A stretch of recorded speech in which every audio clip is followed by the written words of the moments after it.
On va évidemment être attentif, d'abord aux professionnels, auxquels on a présenté dès le début du mois de juillet ce qu'allait être la réalité de ces travaux de tram et les différentes phases par lesquelles nous allions passer, et puis par les riverains. Il y a la réunion publique de ce soir, il y a une médiatrice qui est à l'écoute, il y aura des informations régulières au niveau des boîtes aux lettres, et il y a une application spéciale sur les travaux qui permet d'en savoir davantage et qu'on peut télécharger sur son smartphone. L'objectif pour nous, c'est qu'à tout moment, nous puissions bien maintenir deux voies de circulation. Avec, sur le boulevard Hérault Carnot, le fait que nous avons aujourd'hui 2 fois 2 voies de circulation plus 2 voies de bus, donc on aura bien pendant la période des travaux un rétrécissement des espaces qui sont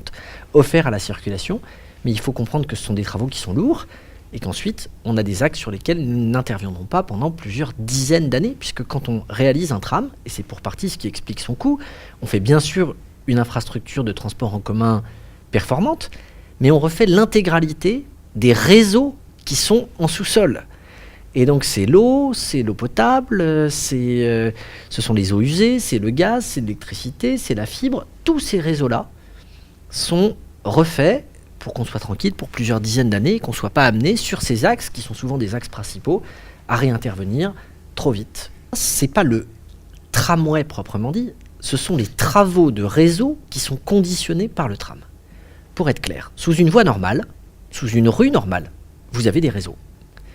Le problème, c'est que si sur cette rue, vous mettez des rails, il est exclu ensuite d'avoir besoin de scier ces rails pour accéder au réseau. Donc, on commence par prendre les réseaux et par les mettre sous les trottoirs de manière à être certain de ne pas avoir ensuite à réintervenir sur la chaussée. Et en faisant ça, on est amené à couper les arbres qui existent. Maintenant, je veux évidemment rassurer celles et ceux qui ont pu être surpris ou choqués par le spectacle de certains boulevards sans arbres, pour dire que nous allons replanter au moins autant que ce qui a été coupé. Et globalement, la volonté de la municipalité, c'est bien d'intensifier la végétalisation de la ville, et sur tout notre mandat, c'est 564 arbres que nous avons prévu de planter, en plus de ceux qui ont prévu d'être coupés. On est très attaché au marché, d'abord parce que ce sont des lieux de vie, ça peut aussi être des lieux dans lesquels un certain nombre de producteurs peuvent valoriser leur production, et puis ce sont des espaces de rencontre dans la ville qui sont extrêmement sympas quand les uns et les autres s'y retrouvent. Et c'est vrai que ce marché de la place Leclerc, il joue un rôle central. Mais aujourd'hui, quand on le regarde et qu'on se souvient de ce qu'il était il y a 10 ans, 20 ans, il est un peu plus étiolé, avec maintenant parfois quelques trous, en particulier devant le site de la Banque de France, où la jonction entre la place Leclerc et ce qui se fait un peu plus loin ne se fait plus. De la même manière, aujourd'hui, sur la place Imbach, où il y a des puces, un espace le samedi matin, on s'aperçoit que ce n'est plus la totalité de la place qui est occupée, mais seulement des morceaux de cette place. Et on a donc la volonté de faire en sorte de regarder comment on peut resserrer